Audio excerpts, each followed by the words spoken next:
This is video 3 of chapter 6, corresponding to section 6.3 in your textbook.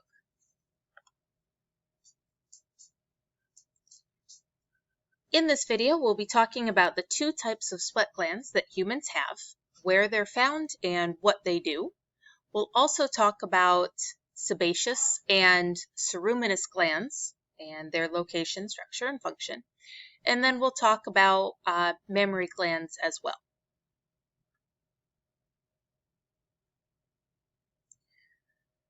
So we have two types of sweat glands. They're called apocrine and merocrine.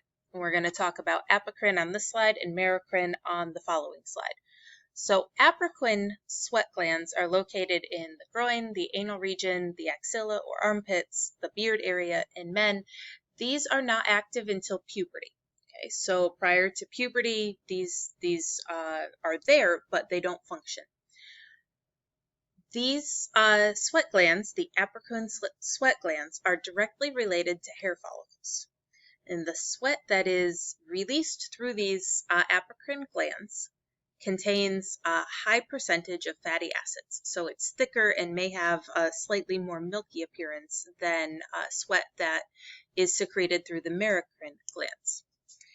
There's some evidence that the secretions of the apocrine glands are related to sexual arousal as well as stress. And it's believed that some pheromones are included in the apocrine secretions. Bromhidrosis is essentially body odor, BO. For a time, we thought it had more to do with metabolism and what a person ate. The current idea is it's more related to just poor hygiene than anything else. So those fatty acids, when they oxidize, they have a bad smell, and this is why sometimes people who have poor hygiene have body odor. In contrast, your merocrine glands are found all over your body. There are 3 to 4 million merocrine glands scattered fairly evenly throughout the human body of an adult. There are some places where there are more, the palms of your hands, your forehead, the soles of your feet. They have a higher density of the merocrine glands, but otherwise they're pretty evenly spaced. These are tubular glands, and the sweat that comes through these merocrine glands is more watery, has less fatty acids than the apocrine glands. Merocrine glands come from myoepithelial cells, and they're able to contract as they're stimulated, and this squeezes the sweat up through the duct.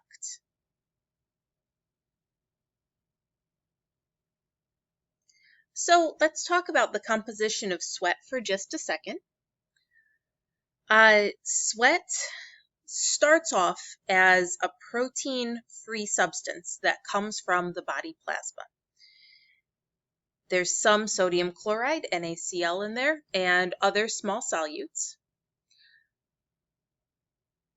Some drugs that we take, either prescriptions or illicit, can come through the sweat. Sweat is mostly water, and it has a slightly acidic pH. This acidic pH, we call it the acid mantle, and its job is to prevent bacterial growth on the skin surface.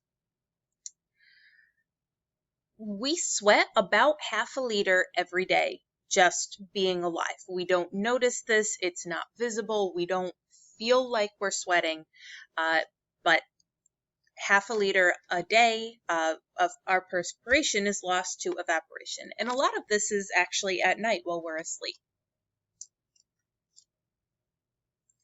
When we're exercising and we're doing vigorous exercise, especially if it's warm, we may lose as much as 1 liter of water per hour in sweat.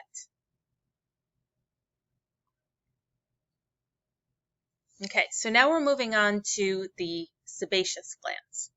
Sebaceous glands are flask-shaped, so they're kind of, let's see if we can see one here. So sebaceous gland. And they have short ducts that open into a hair follicle. From these, we get an oily secretion. Okay, and the purpose is to keep our skin from getting too dry or too brittle or getting cracked from being too dry. Lanolin is a sebaceous secretion that is produced by sheep. And a lot of cosmetics and hand creams, lotions have lanolin in them. Sheep, because they have wool, produce a very specialized sebaceous secretion.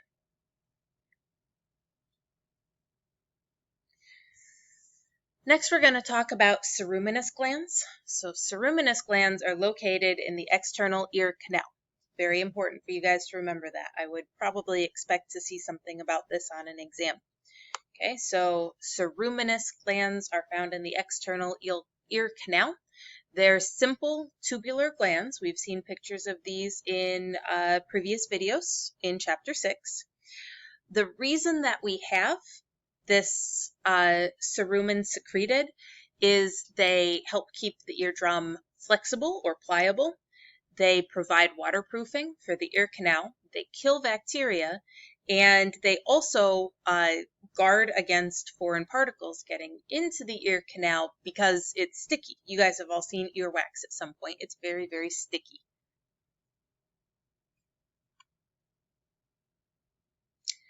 And we're going to finish up by talking about the mammary glands. So the mammary glands are present in all female mammals.